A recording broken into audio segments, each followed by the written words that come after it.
बात करें कि ये मैकेनिकल सपोर्ट भी देता है, तो मैकेनिकल सपोर्ट में मैंने आपको बताया कि हम फुटबॉल खेलते हैं, हम गेम खेलते हैं, योगा करते हैं, तो सारा का सारा खेल, हाँ, DID के अंदर जो डांस इंडिया डांस के अंदर वो डांस कर रहा है, तुम में से अगर कोई भी, तो वो भी मैकेनिकल सपोर्ट किसके कारण हो रहा है? जॉइंट के कारण, क्योंकि उसके जॉइंट में लचीलापन ज्यादा है, इसलिए वो डांस कर रहा है। हेलो नमस्कार साथियों, आप सभी का सुदर्शन पैरामेडिकल यूट्यूब चैनल पर हार्दिक स्वागत, अभिनंदन, आभार।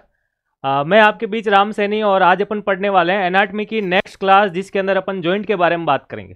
तो इससे पहले अगर मैं बताऊं आपको कि स्केलेटन सिस्टम अपन ने स्टार्ट किया था, और जॉइंट से पहले की कड़ी को अगर अपन जोड़े तो हमने कहा कि जॉइंट के अगर टुकड़े करेंगे तो उसमें हमें कहीं ना कहीं बोन्स निकल कर आएगी, और बोन्स के माध्यम से हमने पूरी जानकारी पढ़ी थी कि बोन का इंट्रोडक्शन पढ़ा, फंक्शन पढ़ा, कंपोजिशन, क्लासिफिकेशन से होते हुए अपन ओसिफिकेशन की तरफ चले थे, और ब्लड सप्लाई के साथ अपने टॉपिक को एंड किया था। और आज अपन बात करेंगे कि जब दो या दो से अधिक हड्डियां जुड़ जाती है आपस में, तो जिस संरचना, जिस स्ट्रक्चर का निर्माण करती है उसको हम जॉइंट कहते हैं। तो आज अपना जो शानदार टॉपिक रहने वाला है वो है जॉइंट। और यहां से अगर मैं बात करूं, राजस्थान पैरामेडिकल काउंसिल की बात करूं, चाहे रेलवे पैरामेडिकल एग्जाम की बात करूं, या अन्य सभी सेंट्रल की जो वैकेंसी आ रही, तो वहां से एग्जाम्पल से लेके क्वेश्चन जरूर बनता है। तो बात करेंगे अपन सबसे पहले जॉइंट के बारे में, और जॉइंट में आप सभी को सबसे पहले ही बता देता हूं कि हम इसके अंदर क्या क्या पढ़ने वाले हैं। तो देखो, अगर हम बात करें इसके इंट्रोडक्शन की, तो जॉइंट का इंट्रोडक्शन पढ़ेंगे सबसे पहले, और आपको बेसिक परफॉर्मा पता होगा कि इंट्रोडक्शन के अंदर अपन क्या क्या पढ़ते हैं। इसके बाद अगर अपन बात करें कि हम पढ़ेंगे इसके फंक्शन के बारे में, कि जॉइंट आखिर हमारे शरीर में काम क्या करता है, यानी इसके फंक्शंस की बात करेंगे। और इसके बाद बात करेंगे अपन कंपोजिशन के बारे में, कि जॉइंट का कंपोजिशन क्या कहता है। और कंपोजिशन के बारे में दोस्तों आपको पता होगा कि कंपोजिशन का मतलब होता है बनावट, और कोई ना कोई चीज किसी ना किसी से मिलकर बनी होती है। आखिर हमारे शरीर की अगर अपन बात करें तो वो किसी ना किसी से मिलकर बनी होती है। जैसे हमने पढ़ा था कि जितने भी सारे के सारे एनिमल्स होते हैं वो सेल से मिलकर बने होते हैं, और सेल खुद टिश्यू से मिलकर बनी होती है। लेकिन मैं आपको बता रहा हूं कि सेल भी खुद एक एटम से मिलकर बनी होती है, मॉलिक्यूल से मिलकर बनी होती है। मॉलिक्यूल आगे जब मैक्रो मॉलिक्यूल, माइक्रो मॉलिक्यूल, इन सारी चीजों से मिलकर के फिर आपके शरीर में, यानी हमारे शरीर में जो स्ट्रक्चर बनता है उसको हम सेल कहते हैं। बिल्कुल। तो आज अपन बात कर रहे हैं भाई ऑस्टियोलॉजी के अंदर जॉइंट वाला टॉपिक, और उसमें भी हमने कहा कि हम कंपोजिशन भी पढ़ने वाले हैं। इसके बाद हम पढ़ेंगे इसका क्लासिफिकेशन, और क्लासिफिकेशन के अंदर अपन क्या पढ़ते हैं? क्लासिफिकेशन में पढ़ते हैं अपन वर्गीकरण। क्या पढ़ते हैं? वर्गीकरण। बिल्कुल। और ये जो लेक्चर है भाई बहुत लैंग्वेज में मिलेगा आपको, ठीक है। तो अगर अपन इंट्रोडक्शन की बात करें तो हम इंट्रोडक्शन को क्या कहते हैं भाई? सामान्य जानकारी। और सामान्य जानकारी अगर बात करें तो उसके अंदर आ जाता है कि क्या होता है, काम क्या करता है, ठीक है ना, किस किस से मिलकर बना होता है। तो ये सारी चीजें सामान्य जानकारी में अपन इंक्लूड करते हैं। इसके बाद बात करें हम इसके मेनली फंक्शन की, और कंपोजिशन को हम कहते हैं भाई बनावट। तो ये सारी चीजें हम पढ़ने वाले हैं। इसके अलावा अगर बात करें आपको कि क्लासिफिकेशन के बाद हमारा क्या रहने वाला है, तो देखो, क्लासिफिकेशन के बाद हम क्लासिफिकेशन का चार्ट बनाएंगे भाई, और उस चार्ट के साथ में हम क्या ऐड करेंगे? हम एग्जाम्पल ऐड करेंगे, क्योंकि हमारा जो टॉपिक है मैन ये एग्जाम्पल वाला ही है। क्योंकि यहाँ से कंपेटेटिव का क्वेश्चन भी आता है, थ्योरेटिकल की बात करें तो जॉइंट का बड़ा क्वेश्चन बनता है 20 नंबर का। बिल्कुल। इसके बाद बात करें अपन कि जब अपन चार्ट और एग्जाम्पल पढ़ेंगे तो फिर हम डायग्राम की तरफ चलेंगे, और डायग्राम से हमें पता चलेगा कि कौन कौन सी दो हड्डियां, यानी कौन कौन सी दो बोन्स मिलकर के जॉइंट का निर्माण करती है। तो इस प्रकार से इस टॉपिक को अपन पढ़ने वाले हैं। तो रूपरेखा अगर मैं बात करूं तो आपको पता चल गई होगी कि ये सारी सारी चीजें हम आज पढ़ने वाले हैं इस टॉपिक के अंदर। बिल्कुल। तो देखो उसी अंदाज में बहुत लैंग्वेज के अंदर अपन अगर स्टार्ट करें जॉइंट को, तो सबसे पहले पढ़ने वाले हैं सामान्य जानकारी। क्या पढ़ने वाले हैं? सामान्य जानकारी। और सामान्य जानकारी के अंदर अगर बात करूं तो हमने कहा कि दो और मोर बोन्स, यानी कि दो हड्डियां या फिर दो से अधिक हड्डियां, तो जब आपस में मिल जाती है, यानी आपस में अटैच हो जाती है, यानी आपस में जुड़ जाती है। अटैच का मतलब जुड़ जाती है, ऐड हो जाती है, कनेक्ट हो जाती है, ठीक है भाई। तो कुछ भी लिख सकते हो। आपने हिंदी के अंदर छोटी क्लासों में पर्यायवाची वर्ड पढ़ा था, पर्यायवाची शब्द पढ़े होंगे ना, तो वही अपन बात करें कि सिमिलर आप कुछ भी लिख सकते हो। कनेक्ट होती है, ऐड होती है, अटैच होती है, होने से जो स्ट्रक्चर यानी जो संरचना बनता है उसको अपन क्या कहते हैं? उसको जॉइंट कहा जाता है। और जॉइंट को हिंदी में क्या कहते हैं भाई? संधि कहते हैं। क्या कहते हैं? संधि कहते हैं। तो ये जॉइंट जो बनता है उसको हम क्या कहते हैं भाई? संधि कहते हैं। बिल्कुल। तो ऐसे ही आप एक जॉइंट का इमेजिन करके देखो आपके बॉडी के अंदर, कि कोई से भी जॉइंट का एक एग्जांपल ले लो और उसको तोड़ो, फिर वो दो हड्डियां कौन सी है या फिर वो तीन हड्डियां कौन सी है। बिल्कुल।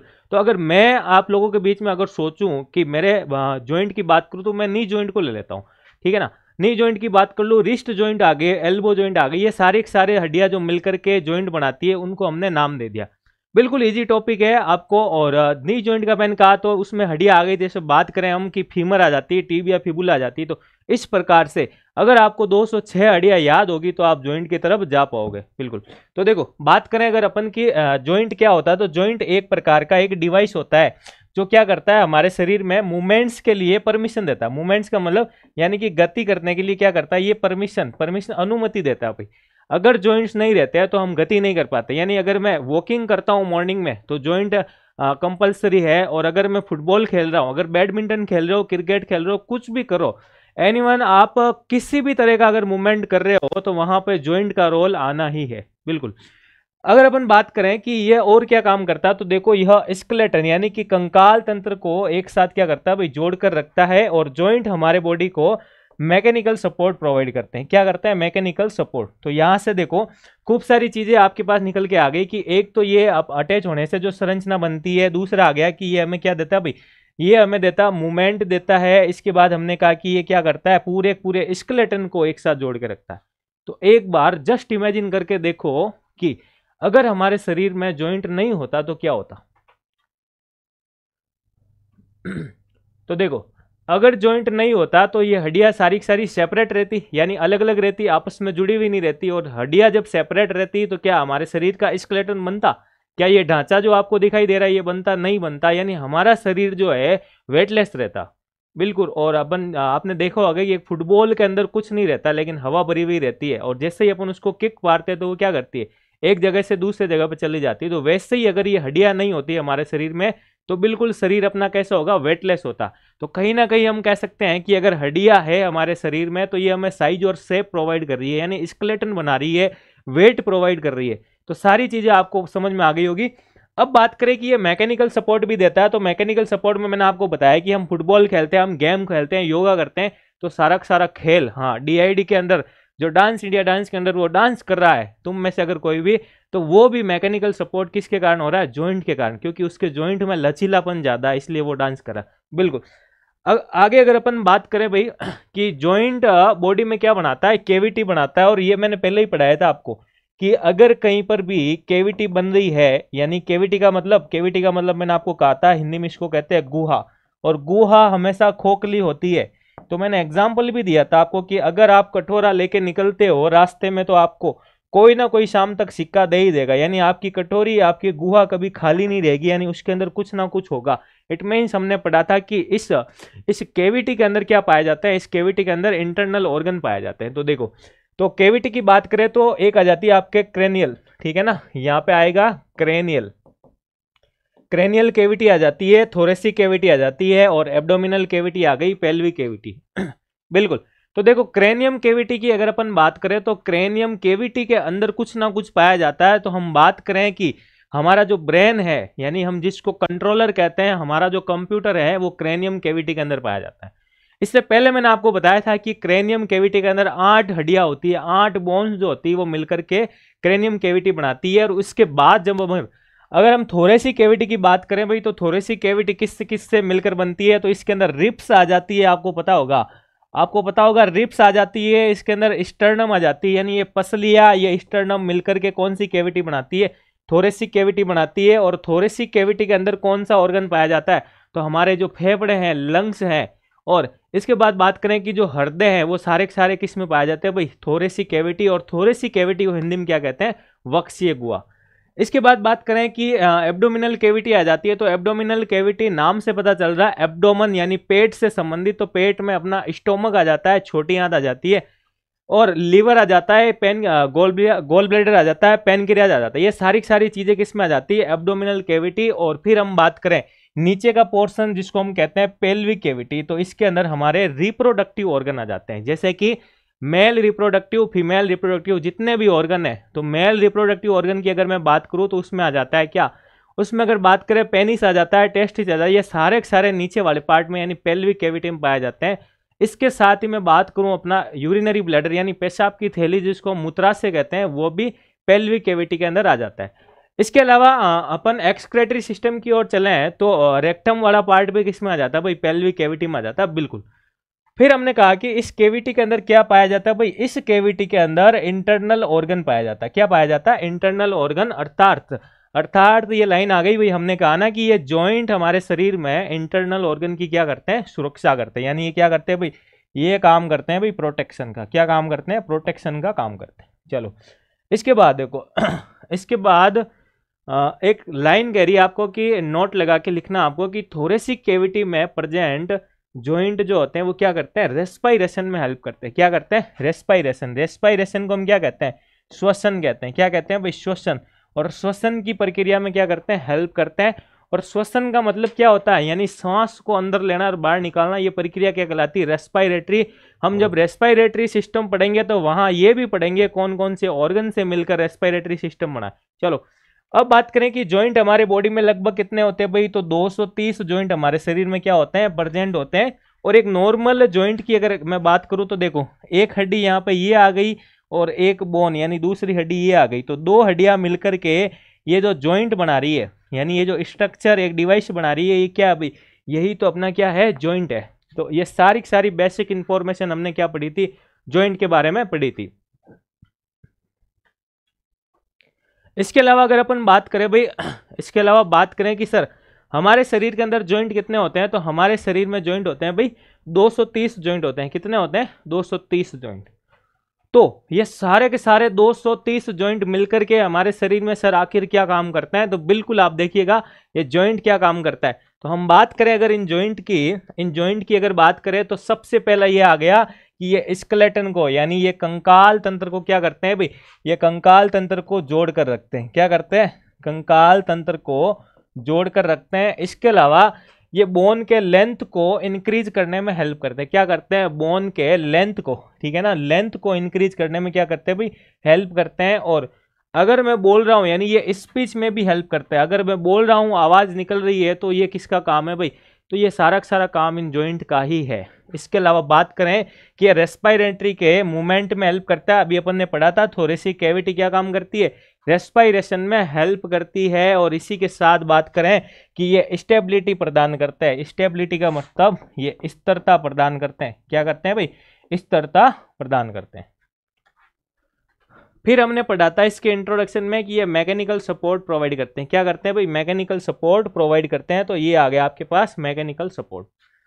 तो यहां से आपको 6 फंक्शन याद करने भाई, और 6 फंक्शन एक बार मेरे साथ साथ सब बोलेंगे कि पहला काम हो गया कि स्केलेटन को जोड़ के रखता है। दूसरा, हमारे शरीर में जितनी भी हड्डियां भाई उनके लेंथ को इंक्रीज करने में क्या करता है? मदद करता है। इसके अलावा हम बात करें कि ये बोलने में हेल्प करता है, रेस्पिरेटरी में हेल्प करता है, स्टेबिलिटी प्रदान करता है और मैकेनिकल सपोर्ट प्रोवाइड करता है। बिल्कुल समझ में आया होगा। तो ये सारे 6 फंक्शन आपको याद रखना है भाई। अब अपन बात करते हैं एक चार्ट के बेसिस पे। तो देखो चार्ट के बेसिस पे अगर बात करें कि फंक्शंस ऑफ जॉइंट, तो ये स्केलेटन को होल्ड करता है, रेस्पिरेशन यानी बोन के लेंथ को इंक्रीज करने में मदद करता है, स्टेबिलिटी का प्रोवाइड ये अपन ने पढ़ाई था, हेल्प इन स्पीच को यानी बोलने में मदद करता है, रेस्पिरेटरी मूवमेंट में मदद करता है और मैकेनिकल सपोर्ट प्रोवाइड करता है। देखो एक चीज मैं बताता हूँ आपको कि ये चार्ट के बेसिस की अगर बात आ गई तो एक चीज बताना चाहूंगा आपको कि अगर आप थ्योरी का एग्जाम दे रहे हो भाई, ठीक है ना, थ्योरी का एग्जाम दे रहे हो यानी कि जो राजस्थान पैरामेडिकल काउंसिल से संबंधित है, और उन बच्चों का रिजल्ट क्या रहता है भाई? अगर मैं रिजल्ट की बात करूं तो मुझे हालांकि बात करनी नहीं चाहिए कि उनका रिजल्ट बिल्कुल लो रहता है, बिल्कुल लो रहता है। इस लो रहने का कारण क्या है? तो देखो मैं बताता हूं आपको कि इसका कारण क्या है कि सबसे पहले आपको ये आनी चाहिए आंसर मेकिंग सिस्टम। आंसर कैसे लिखना है यानी उत्तर कैसे लिखना आपको, तो उत्तर लिखने के लिए आपको आपके पास क्या आना चाहिए? सिस्टमेटिक एक वे होना चाहिए। और सिस्टमेटिक वे को मैं अगर कहूँ तो आपको कॉमन भाषा में आपके पास रूपरेखा होनी चाहिए। अब आती बात कि ये रूपरेखा क्या है सर, ये रूपरेखा क्या है? तो देखो इस रूपरेखा के अंदर मैं बात करूं कि एक तो आप या तो आप कंप्लीट पढ़ के एग्जाम दो, ठीक है ना, तो कंप्लीट पढ़ के दो, या फिर आप चार्ट के बेसिस पे पढ़ के दो। दोनों ही तरीकों से आप बढ़िया मार्क्स लेके आ सकते हो। अभी भी मैं कह रहा हूं आपको, तो चार्ट के बेसिस पे पढ़ना सीखो या फिर आप कंप्लीट पढ़ के उस रूपरेखा के माध्यम से पढ़ो कि सर ये वाला क्वेश्चन आ गया तो मुझे क्या क्या लिखना है। बिल्कुल।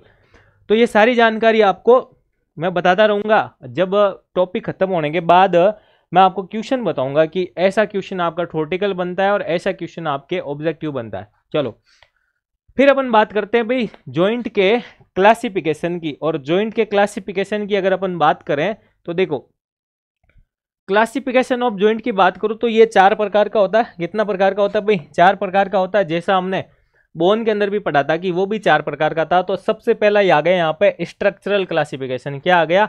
स्ट्रक्चरल क्लासिफिकेशन, जिसको हम कहते हैं भाई संरचनात्मक वर्गीकरण। और दूसरा अपना आ जाएगा फंक्शनल क्लासिफिकेशन, जिसको हम कहते हैं कार्य के आधार पर। तीसरा हम कह देते हैं रीजन के आधार पर, ठीक है ना, रीजनल क्लासिफिकेशन। और चौथा आ गया आपका according to number of articulating bone, जिसको हिंदी में कहते हैं अस्थियों के जुड़ने के आधार पर। हड्डियां कितनी क्या जुड़ती है? अगर 2 जुड़ रही है तो सिंपल बन रहा है जॉइंट, ज्यादा जुड़ रही है तो कॉम्प्लेक्स बन रहा है, राउंड शेप में बन रहा है तो कंपाउंड बन रहा है। इसी वे में आपको याद करना है भाई। तो एक बार मेरे साथ बोलेंगे, structural classification, functional classification, regional classification और according to number of articulating bone, यानी कितनी हड्डियां जुड़ी हुई आपस में। चलो तो अपन बात करें भाई संरचनात्मक वर्गीकरण के बारे में, तो इसमें एक आ जाता है फाइब्रस जॉइंट और दूसरा इसमें आ जाता है कार्टिलेजिनस जॉइंट। कौन सा आ जाता है? कार्टिलेजिनस। तो देखो, फाइब्रस जॉइंट जो फाइबर से मिलकर बना है, कार्टिलेजिनस जॉइंट जो कार्टिलेज से मिलकर बना है, और तीसरा वेरी वेरी वेरी इंपॉर्टेंट लगा लेना, साइनोवियल जॉइंट। और क्वेश्चन यहीं से आना है, क्वेश्चन यहीं से आना है साइनोवियल जॉइंट से। तो सबसे पहले बात करें अगर अपन फाइब्रस जॉइंट की, तो एक आ जाता है इसमें सूचर, फिर आ जाता है सिंडेस्मोसिस और एक आ जाता है गोम्पोसिस। 1 बाय 1 सभी की बात करेंगे, सबको थ्योरेटिकल बेसिस पे पढ़ेंगे, मस्त रहो।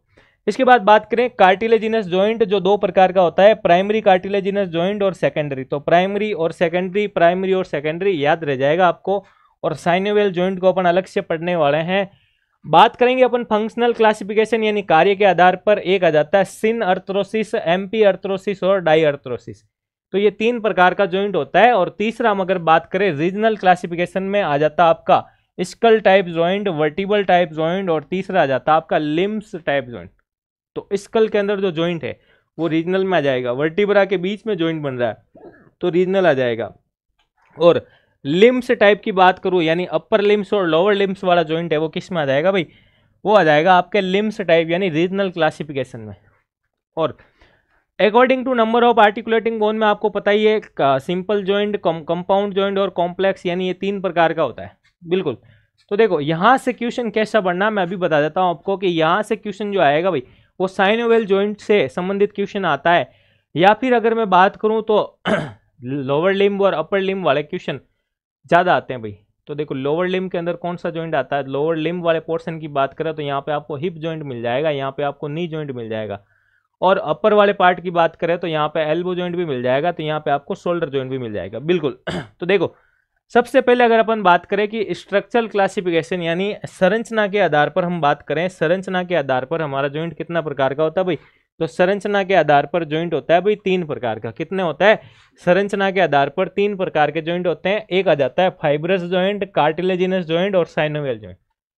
फाइब्रस, कार्टिलेजिनस और साइनोवियल, फाइब्रस, कार्टिलेजिनस और साइनोवियल जॉइंट। तो बिल्कुल आपको तीनों याद रखने हैं और तीनों की थ्योरी में पढ़ाऊंगा अभी। तो सबसे पहले आ जाता है आपका फाइब्रस जॉइंट। कौन सा आ जाता है भाई? फाइब्रस जॉइंट आ जाता है। और फाइब्रस जॉइंट की अगर अपन बात करें तो इसके नाम से पता चल रहा है कि फाइब्रस जॉइंट में, फाइब्रस जॉइंट के अंदर बोन क्या होती है? फाइबर टिश्यू के द्वारा आपस में कनेक्ट होती है। तो यहाँ पे एक चीज याद रखनी है आपको, फाइबर टिश्यू, फाइबर टिश्यू के द्वारा बोन आपस में क्या होती है भाई? जुड़ी हुई रहती है। और फाइब्रस जॉइंट क्या होते हैं भाई? कोलाजन फाइबर से मिलकर बना होता है। किससे मिलकर बना होता है? कोलाजन फाइबर से। तो यहाँ पे आपको एक चीज आ गई आपके पास पॉइंट की, एक तो आ गया सिर्फ फाइबर्स, फाइब्रस टिश्यू आ गया। क्या आ गया भाई? फाइब्रस टिश्यू आ गया। और दूसरी पॉइंट आपके पास निकल के आ गया कि फाइबर कौन सा है? तो कोलाजन फाइबर आ जाएगा। क्या आ जाएगा भाई? कोलाजन फाइबर आ जाएगा। बिल्कुल। और ये जॉइंट क्या करते हैं भाई? हल्के मूवमेंट प्रोवाइड करते हैं। क्या करते हैं? हल्के मूवमेंट। तो तीसरा आ गया आपके पास हल्के मूवमेंट, हल्के मूवमेंट प्रोवाइड करते हैं। तो ये आ गया भाई हल्के मूवमेंट। ठीक है। फिर हम अगर बात करें कि ये 3 प्रकार का होता है, तो देखो यहाँ पे दे रखा है, एक आ जाता है यहाँ पे, एक आ गया आपका सूचर, इसमें एक आ गया सूचर, एक आ गया आपका इसमें सिंडेस्मोसिस। क्या आ गया? सिंडेस्मोसिस।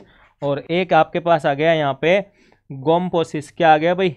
गोम्पोसिस। ये आ गया गोम्पोसिस। तो ये तीन प्रकार के फाइब्रस जॉइंट होते हैं भाई। तो एक आ गया आपके पास सूचर, सिंडेस्मोसिस और गोम्पोसिस। तो ये तीन प्रकार के जॉइंट होते हैं बिल्कुल।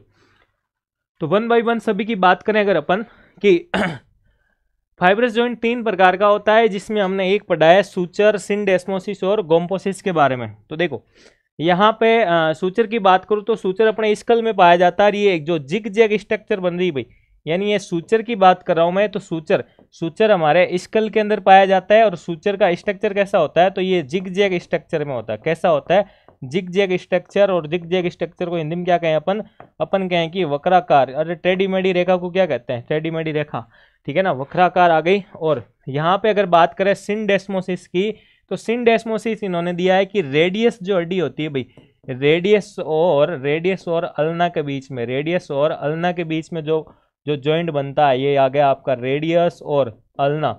रेडियस और अल्ना के बीच में जो जॉइंट बनता है उसको क्या कहते हैं, उसको सिंडेस्मोसिस कहा जाता है। और गोम्पोसिस की बात करूं तो यहाँ पे देखो गोम्पोसिस यहाँ पे किस में है भाई, गोम्पोसिस यहाँ पे आपको तित के अंदर दिखाई दे रहा है। किस में दिखाई दे रहा है, ये तित के अंदर दिखाई दे रहा है। तो गोम्पोसिस जॉइंट कहाँ पाया जाता है, तित के अंदर। सूचर की बात करें तो स्कल में पाया जाता है। और अगर मैं बात करूं सिंडेस्मोसिस तो किस में पाया जाता है, रेडियस और अल्ना के बीच में पाया जाता है। ये तीन प्रकार के फाइब्रस जॉइंट होते हैं भाई। चलो तो सूचर की बात करें तो सूचर हमारे बॉडी में हमने पढ़ा है कि स्कल में प्रेजेंट होता है। और सूचर में दो बोन्स कनेक्टिव टिश्यू के द्वारा जुड़ी होती है। किसके द्वारा, कनेक्टिव टिश्यू। तो यहाँ पे कौन सा टिश्यू आ गया भाई, कनेक्टिव टिश्यू के द्वारा ये आपस में जुड़ी हुई रहती है। इसके बाद बात करें कि बोनी मार्जिन के आधार पर, बोनी यानी ठीक है ना छोटी, यहाँ पे छोटी मार्जिन, तो यहाँ पे BODY की जगह बोनी आएगा भी, BONY बोनी। तो बोनी मार्जिन के आधार पर सूचर कितने प्रकार के होते हैं, 5 प्रकार के होते हैं, जिसमें एक आ जाता है plane suture, Siret suture, स्क्वोमस suture, डेंटिकुलेट और स्किनडिलेसिस सूचर। बिल्कुल एक बार मेरे साथ साथ रिवाइज करो, plane suture, Siret suture, स्क्वोमस suture, डेंटिकुलेट और स्किनडिलेसिस। तो ये 5 प्रकार के सूचर होते हैं। हालांकि इतना डीपली आपको नहीं पढ़ना है, आपको यहाँ तक ये वाला पार्ट ही याद रखना है। यहाँ तक सूचर के टाइप वाला पार्ट भी इतना आपके सिलेबस में नहीं है, लेकिन हमको पता होना चाहिए सूचर 5 प्रकार के होते हैं। चलो अब अपन बात करते हैं, देखो दूसरा अपना आ जाता है भाई सिंडेस्मोसिस। तो फाइब्रस जॉइंट का एग्जांपल होता है जिसमें दो बोन किसके द्वारा जुड़ी हुई होती है, फाइबर के द्वारा, क्योंकि फाइब्रस जॉइंट है। और हमने पढ़ाया रेडियस और अल्ना। तो रेडियस तथा अल्ना के बीच में बनने वाला जॉइंट क्या कहलाता है, सिंडेस्मोसिस जॉइंट कहलाता है भाई। फिर हम बात करें गोम्पोसिस की, तो ये पेग एंड सॉकेट के समान एक संरचना यानी एक जंक्शन होता है जो दांत और उसके सॉकेट में प्रेजेंट होता है। और तित को सॉकेट से एक लिगामेंट क्या करता है, कनेक्ट करके रखता है, जिसे हम क्या कहते हैं, पेरियोडोंटल लिगामेंट। किसे क्या कहते हैं भाई, उसको कहते हैं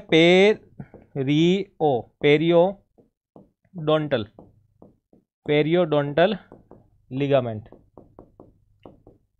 तो पेरियोडोंटल लिगामेंट किससे संबंधित है, किस जॉइंट से संबंधित है, तो कौन सा जॉइंट आ गया आपका, गोम्पोसिस आ गया। कौन सा आ गया भाई, गोम्पोसिस जॉइंट से संबंधित है बिल्कुल। और यह एक विशेष प्रकार का यानी एक स्पेशल जॉइंट होता है भाई। चलो तो आपको पता चल गया होगा कि बात करें अगर अपन सूचर आ गया, सिंडेस्मोसिस पढ़ा हमने, और तीसरा हमने पढ़ा था क्या, गोम्पोसिस के बारे में। तो सबसे पहले आपको बता देता हूं कि सूचर पाया जाता है किसमें, स्कल के अंदर पाया जाता है।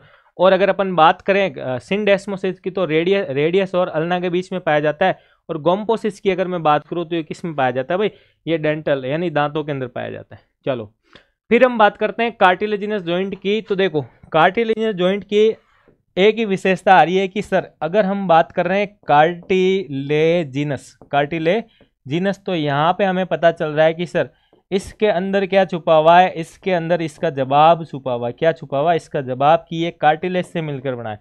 किससे मिलकर बना है, कार्टिलेज से मिलकर। तो कार्टिलेजिनस जॉइंट के अंदर ही इसका आंसर छुपा हुआ है कि यह कार्टिलेज के द्वारा जुड़ी हुई क्या होती है, हड्डियां होती है जो संरचना बनाती है, उसको अपन क्या कहते हैं, कार्टिलेजिनस जॉइंट कहते हैं। ये 2 प्रकार का होता है, एक आ जाता है प्राइमरी कार्टिलेजिनस जॉइंट और दूसरा आ जाता है भाई सेकेंडरी कार्टिलेजिनस जॉइंट। चलो इसके अलावा पर अगर अपन बात करें भाई कि सर प्राइमरी और सेकेंडरी क्या होता है, तो देखो प्राइमरी कार्टिलेजिनस जॉइंट की विशेषता हम बात करूँ तो इसको अपन क्या कहते हैं, तो इसको अपन कहते हैं हाइलिन कार्टिलेजिनस जॉइंट भी कहते हैं।